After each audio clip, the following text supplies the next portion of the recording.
મુખ્યમંત્રી ભૂપેન્દ્ર પટેલે ભરૂચના નર્મદાનગર ખાતે જીએનએફસીના સુવર્ણ જયંતિ મહોત્સવમાં હાજરી આપી હતી। આ સાથે જ મુખ્યમંત્રીએ 22,000 ચોરસ મીટરમાં ફેલાયેલ અને 92 અલગ અલગ પ્રજાતિના મિયાવાકી વનનું પણ ઉદ્ઘાટન કર્યું હતું। આ પ્રસંગે મુખ્યમંત્રીએ જણાવ્યું કે જીએનએફસી 5 દાયકાથી દેશમાં ખાતર સુરક્ષા, ઔદ્યોગિક આત્મનિર્ભરતા અને એડવાન્સ્ડ કેમિકલ્સના ઉત્પાદનમાં અગ્રણી સ્થાન ધરાવે છે।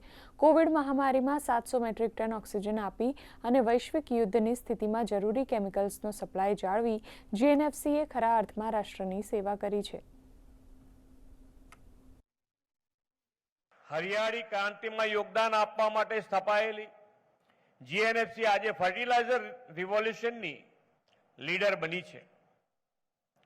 શ્રી મોદી સાહેબે દેશનું નેતૃત્વ સંભાળ્યા બાદ દેશમાં બંધ પડેલા ફર્ટિલાઇઝર કારખાના શરૂ કરાવ્યા। દેશના ખેડૂતોને સમયસર અને પૂરતું ખાતર મળી રહે તે માટે ટેકનોલોજીનો સમન્વય કરાવ્યો છે અને ફર્ટિલાઇઝર સેક્ટરના વિકાસને તેમણે નવી દિશા આપી છે।